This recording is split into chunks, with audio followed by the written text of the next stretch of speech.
What is good, everyone? Welcome to the channel. My name is Paul. I make videos about Japanese society, life, and culture from the viewpoint of a long-term foreign resident.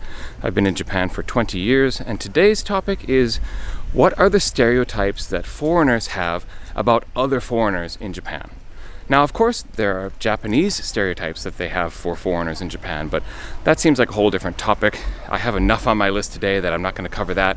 But if you'd like to see that topic as well, let us know in the comments. So, to start, I have to say that I was originally planning on doing this topic as kind of a tier list, as in I'd bring up these different stereotypes about foreigners and then kind of rank them in terms of how true I felt they are. But something happened that made me change my mind. And what made me change my mind was I actually bounced this idea off of a number of my friends. And in doing so, telling them about the stereotypes that I was planning on talking about, I realized that subjective experience is actually a really big thing with these, because I had friends that would say, "Oh, I've never actually met anyone like that." And then the next friend that I talked to says, "Oh yeah, I've met so many people like that." So in the end, I realized that these stereotypes are pretty alive and well depending on your own experience and how you view other people in your world. And so I thought, well, let's gamify this a bit, in the sense that I want to ask you, as I talk about these different stereotypes of foreigners in Japan, which of them are true for you, which of them are not, and what is the strength of that stereotype in your mind. Let's get into it. Okay, sorry for the big jump cut with everything behind me changing suddenly. But I just passed the elementary school that was just getting out, and I generally do my best to try to not film kids in my videos. So yeah, that's why I'm suddenly in a totally different spot. But at any rate, let's get into the topic, and I have to say that there are 3 stereotypes that I'm not going to talk about, and I'm going to mention them briefly because I know people will say in the comments, "How come you didn't talk about this stereotype?" And the reason why I'm cutting these 3, and I have 8 left over, so it's not like I don't have much to talk about, but I'm cutting these 3 specifically because they are really good enough to be a topic of their own. Like, these 3 should really be given their own video, basically. So those 3, just to mention them briefly so that we're on the same page. One is the Japanophile. I typically picture the Japanophile as someone who really loved all things Japan, or something really specific about Japan, before moving to Japan. So, Japanophile. I'm not going to say more, I'm just going to keep these brief. The second one is the Hennagaijin, which is the foreigner who goes down a deep rabbit hole on some really obscure part of Japanese culture. Like, they learn a really rare martial art, or they study like one particular part of history to minutia, and they basically specialize in this one thing where they end up knowing more about it than Japanese themselves do. And honestly, you could probably call me a Hennagaijin when it comes to Japanese woodblock prints, because, well, that's one of the rabbit holes I went down. The third is what I call the Nihongo as self-worth foreigner. The person who judges all other foreigners on their Japanese ability. They themselves have white hot Japanese, or at least very good Japanese, and they view that as like the be all and end all of who they are and how they relate to other foreigners in Japan. Those 3 are going to get their own topic one day. But let's get into the stereotypes that I'm actually going to go into detail. And remember, join in the comments below about your experiences with these.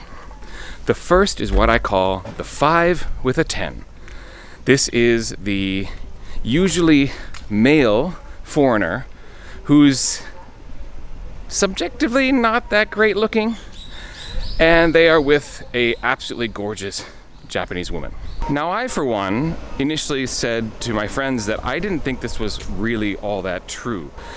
In my experience, the couples that I know, or the couples that I see, in my opinion, are generally like right about the same level with each other, looks-wise. And of course, again, it's subjective, so maybe I'm just bad at spotting this, but the image I usually have in my head of this is you have a very tall, beanpole, lanky, very white-skinned foreigner, usually with blue eyes, right? and they're with a absolutely gorgeous Japanese girl who's been attracted to the white skin, the height, and the blonde hair. How often do I actually see this though? And not a lot. But in talking with my friends, we kind of boiled it down to it's probably a thing of time and place. And what I mean by that is that if you go back a few decades, it was probably a lot more common when there were a lot less foreigners in Japan, and maybe that meant that Japanese women had less to choose from if they wanted to date a foreigner, and foreigners were more exotic at that point. And also, it might be more prevalent in the countryside, again for kind of the same reasons. Like a foreigner in the countryside, there aren't that many, not a lot of foreigners then are there for you to date, and they're pretty exotic because they're much more rare if you're out in the middle of Yamaguchi prefecture or something like that. So I guess the stereotype exists in my life, and when I say in my life in Yokohama, I also mean as a teacher in a university. So I see exchange students with Japanese girlfriends, for example. In my experience, they're usually pretty much on par with each other, if you ask me. So let us know how your mileage with that stereotype varies. Or are you the super tall, lanky, weird-looking guy with the beautiful Japanese girl? Let us know in the comments. The next one on the list is one that I would also say I don't have a lot of experience with, but my friend who specifically owns a bar and restaurant mentioned that a lot of the foreigners that comes across his doorstep do fit this stereotype, and that is the perpetual tourist, the perpetual partier. The foreigner who basically maybe works 9 to 5 during the week, but they are out all night, and then they are traveling on the weekends. They are never sitting still. Basically, they never settle down into the mundanity of existence in Japan. They are always the perpetual tourists. They're always here, traveling to the new place and enjoying the new thing. Now, honestly, this seems like the stereotype that I would envy the most, but I don't really know people like this. So this is one that I would have put very low on my tier list if I was doing the tier list style. The next stereotype that I think is also really about time and place is the explain foreign culture to Japan stereotype. Like the foreigner who's like, I must be a savior of the Japanese people and explain foreign cultures to them and be a representative of Gaikoku for them. And I would say this is probably something you run into quite a bit if you are around the JET set, the JET program or Japan Exchange Teaching Program people. Because it's kind of in the job description, like you come and you work in a junior high school or a high school, maybe an elementary school, and ostensibly you're there to teach English, but in many ways you're also there to be a foreign face and start kind of being the first experience that many Japanese have interacting with a foreigner. And so, yeah, a lot of the mantle that some of those exchange teachers put on is I am this representative of foreign culture and I'm here to enlighten the Japanese. So I would say I knew a number of those people back when I myself was a JET, and I was probably a little bit guilty of this myself, I'm going to be perfectly honest. But now in the circles that I run in, if we're talking about people who have been for years and years like me, that's not a thing, because you've settled into what Japan is really like, and you know that Japanese are perfectly familiar with foreign cultures and foreigners, and so it's not really that big of a deal, and you're definitely not taking it on yourself to teach the Japanese anything about that. The other side of this coin is what I call the Japansplainers, the people who take their Japan experience to be the gospel of exactly how Japan is. They take whatever limited experience they have and they believe that all Japan is like that. Now, it's certainly possible that you could accuse me of this, having this channel, and I'm Japan-splaining every week. But yeah, I'll own that. I mean, I suppose there is a certain element of that in this video making that I do. But I think the stereotype more applies to people who literally have had one single experience and they take that to be indicative of how Japan is across the board. So like, limited experience is the universal truth. They've already figured it out. And I think this is a stereotype that most long-termers have about short-termers. Like, kid, we've been there, we know, you haven't gotten it yet. In terms of how true this stereotype is, I've met a few people like this, and I think there's a lot of these people on YouTube, but it's not super prevalent. Basically, not a lot of the foreigners you meet over and over again are going to be telling you that, oh, my Japan experience is the Japan experience, but it does happen. The next stereotype is actually two that are really similar. The difference is, for one person it's deliberate, and for the other it's not deliberate. The not deliberate is the kuki yominai foreigner. The foreigner who, even though they've lived here a long time, they haven't really adapted to a lot of things and are really bad at reading the atmosphere, which is what kuki yominai. Kuki o yomu is like reading the air or reading the atmosphere. Kuki o yominai is unable to read the atmosphere. And you get people who, even though they've been here for a lot of years, are still kind of a bull in a china shop. They are just set in their ways. They don't really extend their senses to understand what's going on around them in the Japanese perspective or the Japanese sense. And so, yeah, they continue to be a bull in the china shop even years later. Now, the other deliberate side of this is the person knows they're the bull in the china shop. They're aware of the fact that they are not fitting in, and they've just embraced it. They're like, I'm not going to become Japanese. I'm not going to order in Japanese. I'm going to just kind of bull my way around and gaijin smash everything as I go because I don't want to change. And I mean, it probably comes out of deep insecurity or a contempt for the Japanese. I mean, I can't imagine there's anything particularly healthy behind someone who deliberately tries to not fit in and not conform to the norms of Japanese society. But those people exist. I have most definitely met those people, and it's a stereotype that I would say is not incredibly widespread in terms of the people like this, but they do exist. Both types, the people who are oblivious and the people who are deliberate. Thankfully, though, I would say the people who are deliberate are much fewer in number. Most of the kuki yominai types are, they just don't know any better. They're not doing it deliberately. So that's the more common one of those two. Now there's two more for the list. The first one actually is one that could be found pretty much anywhere in the world, if we're honest, and that is the trapped foreigner.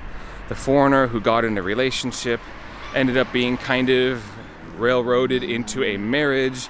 Maybe it's a shotgun wedding, but basically, they didn't want to stay in Japan, and it was not really their choice to be here for the long term, and so they're just kind of trapped. It could also be a situation where they've been in a particular job, like teaching English, for example, where they feel that they can't go back to their home country because what marketable skill do they have? What are they going to change to? Because they're not going to teach English back in their home country, so they're kind of trapped in this career path because they don't feel like they have anything else. So the trapped foreigner, like I said, this could happen in different countries for sure, but it also leads to a lot of jaded foreigners, which could be its own stereotype.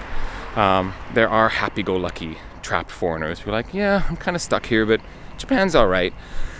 But there are foreigners who really become depressed and maybe become, what's the word? I'm losing my English. Passive aggressive. They become really just unpleasant to be around. They're very jaded about their existence in Japan because they've been trapped here. And they're the type that are going to complain about just about everything about Japan, and it's really not that Japan's a problem. The problem is that they don't want to be here and they're trapped here and can't escape for whatever reason. Again, in your experience, how many of these have you met, or how many of these do you know from your own life? Now the final one is probably the most famous one, the most derogatory one, and that's why I kept it for last. For those of you who stick it through my videos and want the best content, I don't always say the best for last, but today I did. And the last one is the LBH, the loser back home. This is the person who has come to Japan because it's going to be easier for them to be someone special and important. And basically back home, they were a nobody. They didn't have any particular skills, they didn't have a lot of friends, didn't have a partner. And yeah, coming to Japan is their way to gain some status. And they can pursue a job in like English teaching, for example, and they can chase the Japanese ladies or men. But again, usually the LBH image is it's a guy. And yeah, there's a fair amount of arrogance that can happen with losers back home types because they feel like they've taken the privilege of being in Japan and now they believe that they are entitled to their specialness of being here. And the thing is, this is one where if you've got this entitled mentality because you've gained this status that you never had before, which, I mean, to be charitable, it's like, you know, you don't want to really rag on someone who didn't have the best of life in their home country and moved into something that they felt would be better. Like, more power to you. Like, go to the situation that fits you best. Where it becomes negative is when it reaches that entitlement feeling or that entitlement level. And unfortunately, I have met quite a number of people like this. In terms of the stereotype that I would say is the most real in my own experience, it is the LBH, the loser back home. Because you get these people who are just very arrogant about their experience in Japan. They're very arrogant about how they interact with people, both Japanese and other foreigners, although more so with Japanese.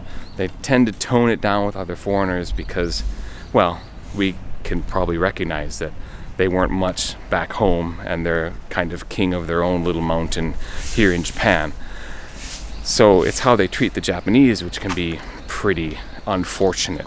And again, it comes out of that sort of entitlement and the fact that Japanese aren't going to call them on it. Japan is just not a confrontational country. They don't want to create a scene. They don't want to have any kind of conflict. And so the LBH, who has taken on this entitled demeanor, just gets away with it because they're never called on it. And because they're never called on it, it can grow and it can fester and it can just become a part of this person's personality. And they've come to believe that, you know, Japan is this wonderful place, and it is for them because they've left a situation where they were less than they thought they should be, and they've come to a place where they're taking full advantage of that, but unfortunately it's gone to their head. Right, so those are the stereotypes I wanted to talk about today. If you want to see the 3 that I didn't talk about and only mentioned briefly, let us know in the comments, and by all means let us know about your experience with these stereotypes as well. Have you met these people? Which stereotype you think is the most prevalent in Japan? Which one do you think is actually not true? Like, again, I'm not entirely sold. Like, I've mentioned a couple that I felt weren't really much in the way of underlying truth of them, but my friends convinced me otherwise, saying that, oh, well, no, I've met plenty of people like this. So let us know if there's any that I talked about that you also think are not really the case. I think it could be an interesting discussion with people back and forth down in the comment section, which I always enjoy. It's getting harder and harder to keep up with the comment sections now because a lot of people do comment. I think my most recent video has like 250 to 300 comments on it or something like that. So keeping up with it is getting harder and harder, but I do try. I basically try to answer every single comment on the page, and so I will see your comment and I will get to it eventually. But at any rate, I want to thank you so very much for watching this particular video today. If you want to support the channel, the best way is to hit that like button, share the video, subscribe for more content. All of those things are absolutely free, but they are literally the best way to get my channel out there to more people. If you do want to support me directly, I have a Patreon, which I will link below, and I also have an ongoing arrangement with Sakura Co, which is their snack box company. It's a subscription snack box, and you can get $5 off your first order if you use my code. That will also be linked below. Those are direct ways you can support the channel. But otherwise, watching the video and being here to the very end, thank you so very much for that, and I will catch you on the next one. Next week, Saturday morning Japan time, Friday evening America time, at least one video every week. See you then. Peace.